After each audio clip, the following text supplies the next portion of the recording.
جناب اڑیاں اٹھا کے پہنچتے ہیں اور پھر آپ ذرا ان کو باتیں کرتے ہوئے دیکھیں جو مجھے کبھی ایک یعنی یہ ٹک ٹکی باندھ کے جواب دے رہے ہوتے ہیں سامنے بیٹھ کے اور آپ کو کہہ رہے ہوتے ہیں نظروں کی حفاظت کریں. تو پھر ان کی باتوں کا کیا اثرات ہونے ہیں؟ کس نے نظروں کی حفاظت کرنی؟ تو یہ ساری کی ساری باتیں مطلب اس طریقے سے دل دکھتا ہے. رمضان کی نشریات میں گورنمنٹ کا کام ہے کہ وہ نوٹس لے اس طرح کی چیزوں کا, اور یہ بڑی سختی کے ساتھ جب پورنوگرافی کے اوپر آپ کے خلاف ایک آپ سمجھتے ہیں کہ مہم کھڑی کی گئی. آپ کو پتا ہے نا دنیا میں بے حیائی پہ مبنی سائٹ سب سے زیادہ پاکستان میں کھولی جاتی ہے, اور اس میں بھی فیصلہ آباد میں. جب یہ رپورٹ آئی نا تو ہمارے ٹی وی اینکرز چڑھ دوڑے, جی یہ اسلامی تشخص کو نقصان پہنچایا جا رہا ہے اس طرح کی رپورٹوں سے. بجائے یہ کہ آپ اپنی عوام کو سمجھائیں, ان کو نہیں پتا کہ پاکستان میں کیا ہو رہا ہے. نیٹ کیفوں میں عام لوگ, اب تو نیٹ کیفے بھی ختم ہو گئے, اب تو بالکل ہی مسئلہ خراب ہو چکا ہے, ہر بندے کے ہاتھ میں ہو گیا. نیٹ کیفے میں آپ کو گدا گاڑی چلانے والے, رکشوں والے, جن کو انگلش ٹائپ بھی نہیں کرنی آتی, وہ جا کے نیٹ کیفے میں کون سی ای میلز کر کے یا گوگل میں کوئی چیز سرچ کر رہے ہوتے تھے, اور پھر وہ کیبن بند بنائے ہوئے ہوتے تھے وہ ساری اس طرح کی بے حیائی کی سائٹس کھولنے کے لیے. اور پھر آپ کہتے ہیں اسلامی تشخص کو نقصان پہنچا ہے. نقصان آپ خود پہنچاتے ہیں, اور جب کوئی ہائی لائٹ کرتا ہے تو آپ کہتے ہیں پاکستان کے خلاف, اسلام کے خلاف سازش ہے. سازش تو آپ خود کر رہے ہیں. تو یہ گورنمنٹ کا کام ہے کہ وہ ان چیزوں کا نوٹس لے, اور عدالتوں کی بھی ذمہ داری ہے کہ وہ مطلب بڑے لوگوں کو دیکھ کے تو اپنے ڈیسیژن کے معاملے میں اس طریقے سے معاملات کو نہ لے کے چلیں. اگر عدالتیں کمزوری دکھا دیں گی تو پھر پیچھے گورنمنٹوں نے کیا معاملات کو لے کے چلنا ہے. گورنمنٹ کے پاس تو سب سے بڑا کندہ عدالت کا ہوتا ہے. اگر یہ عدالتیں نہ ہوتی تو یہ بسنت کے اوپر جو ہر سال تماشا ہو کے اتنے بچے کٹتے تھے, یہ رکنا تھا. گورنمنٹ نے تو اناؤنسمنٹ کر دی تھی ہم اس سال بسنت کروائیں گے, وہ تو پھر عدالتی فیصلہ تھا, اس کے حوالے سے پھر پروسیڈنگ ہوئی تو بیک فٹ پہ چلے گئے. اگر گورنمنٹ پہ ہوتا تو یہ چائنا سالٹ جس کا کروڑوں کا بزنس ہے لوگوں کا, یہ چائنا سالٹ کی شکل میں جو زہر آپ کو کھلا رہے تھے جینو موٹو, اس میں بندی لگنی تھی اگر سپریم کورٹ ڈیسیژن نہ لیتی. آج آپ مارکیٹ میں جائے آپ کو نہیں ملے گا, کسی دکان میں نکلا ہے تو دکان سیل ہو جائے گی, نہیں ملتا. اگر عدالتیں نوٹس نہ لیتی تو یہ جو آپ کو زہر والی سیاہی کے اندر آپ کو پکوڑے اور سموسے بیچ رہے تھے اخباری کاغذ میں, یہ رکنے تھے. آج آپ دیکھیں سموسوں کی دکانوں میں, پکوڑوں کی دکانوں پہ آپ کو وائٹ کلر کے کاغذ ملیں گے یا خاکی لفافے, کیونکہ سپریم کورٹ نے بندی لگا دی کہ وہ جو اخباری کاغذ کے اوپر انک لگتی ہے وہ مضر صحت ہے. سپریم کورٹ اگر اپنی ذمہ داری محسوس کرے اور ڈیسیژن لے لے, بسانت کے اوپر بھی سب سے پہلے صدیقی صاحب نے پابندی لگائی تھی نا, دیکھیں یہ ان کے لیے صدقہ جاریہ لکھا گیا, اس کے بعد سے بسانت ختم ہی ہو گئی ہے. ٹھیک ہے نا, ہر سال جب بھی کوئی ہوتا ہے نا تو کوئی نہ کوئی واقعہ رپورٹ ہو جاتا ہے. اور اب آپ کو تو پتا ہے اس دفعہ کیا کچھ ہوا ہے. جنہوں نے چوری چھپے بسانت والا معاملہ کیا ہے نا, تو اس دفعہ تو پولیس والوں نے بڑی سیڑھیاں رکھی ہوئی تھی, دروازہ وہ کھٹکھٹاتے ہی نہیں تھے کسی کا, کیونکہ دروازہ کون کھولتا ہے.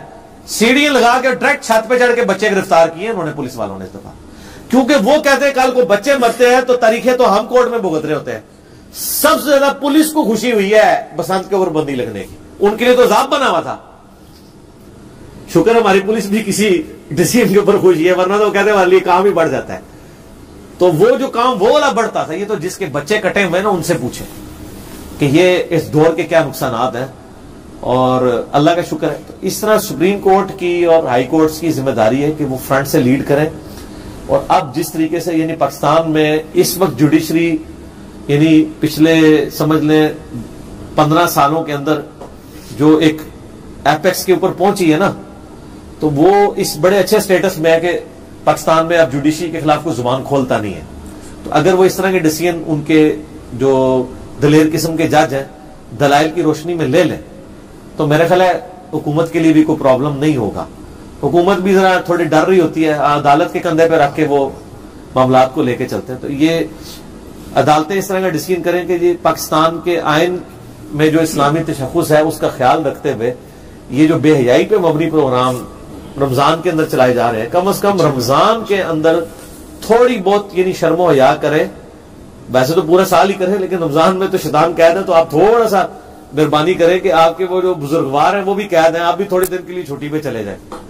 ٹھیک ہے, ظاہر ہے جی شیطان ان کو گائیڈ کر رہا ہوتا ہے نا, تو تھوڑی سی چھٹی یہ بھی کر لیں اس حوالے سے. گورنمنٹ یعنی ڈیسیژن تو بعد میں لے گی، میرے خیال ہے کورٹ سے ہی کام ہے کہ وہ فرنٹ سے لیڈ کرے اور اس طرح کے پروگراموں کے اوپر پابندی لگائی جائے. کم از کم رمضان شریف میں ان اوقات میں جو سحری اور افطاری کے ہیں ایسے پروگرام لگائے جائیں جو یعنی بینیفیشری ہوں عوام الناس کے.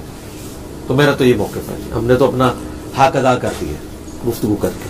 علی بھائی، رمضان المبارک کے فضائل اور احکام و مسائل کے حوالے سے آپ کے کون کون سے لیکچرز ہیں، ان کا تعارف کروا دیں اور نمبر بھی بتا دیں. لیکچر تو ایک ہی ہے نا جی، جو 4 نشستوں میں ریکارڈ ہوا تھا، مسئلہ نمبر 53A-B-C-D، جس میں میں نے رمضان مبارک کے فضائل، برکات، اس کے 40 سے زیادہ احکام و مسائل، اس کے بعد پھر نماز عید کا طریقہ، اعتکاف سے ریلیٹڈ، شب قدر، یہ ساری چیزیں میں نے ڈیٹیل سے بتائی ہیں.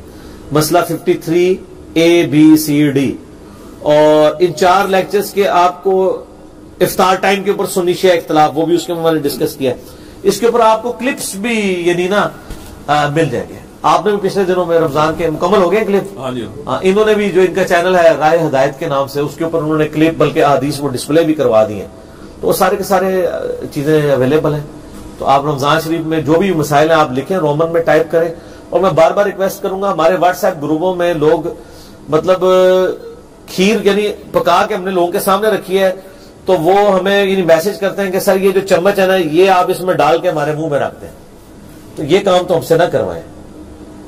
ہم کتنے ہی بندے بھرتی کر لیں، ہزاروں لوگوں کو انٹرٹین کرنے کی ہمارے اندر یعنی کیپیسٹی تو موجود نہیں ہے.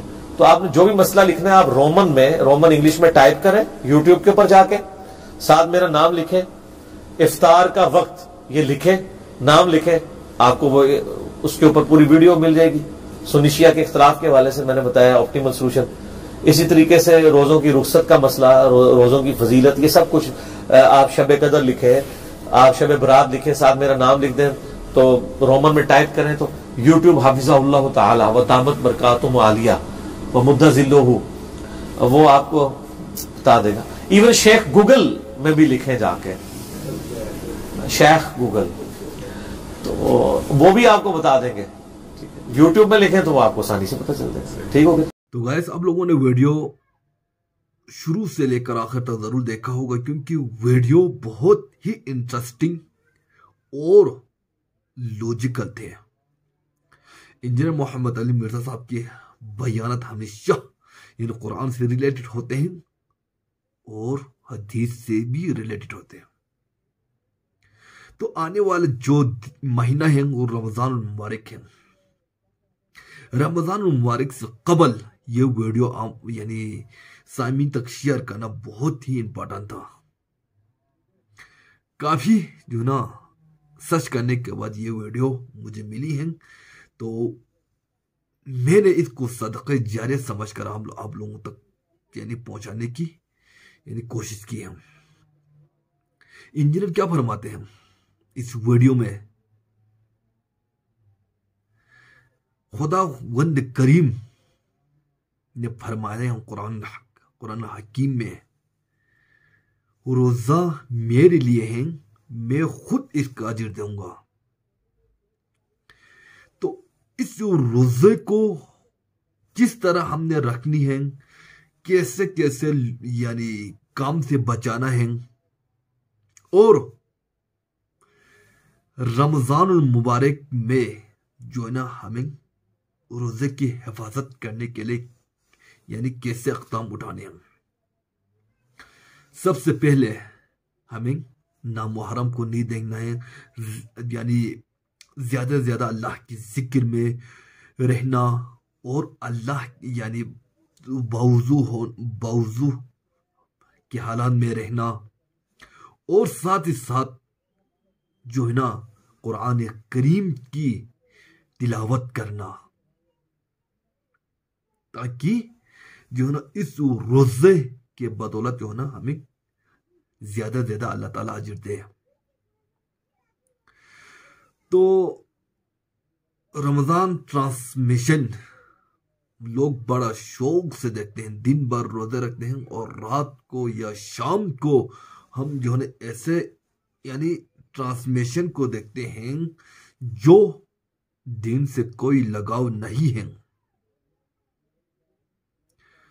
عورت کو پردے کا پتہ نہیں ہوتے ہیں، حجاب کا یعنی پتہ نہیں ہوتے ہیں، برقعے کا پتہ نہیں ہوتے، ان لوگوں کو ٹرانسمیشن میں بلاتے ہیں اور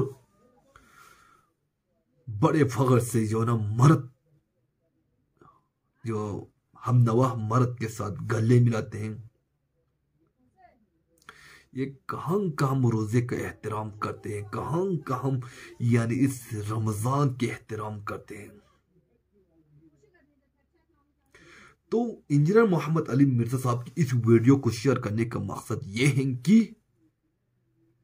ہمیں ان چیز سے تھوڑا سا بچنے چاہیے.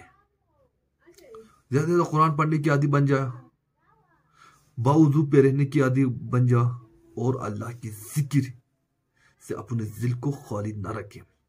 انشاءاللہ ویڈیو آپ لوگوں کو بہت پسند آئے گا. اسی طرح کے انفارمیٹیو ویڈیوز کے ساتھ آپ لوگوں کی خدمت میں حاضر ہوتے رہیں گے. اللہ نگہبان.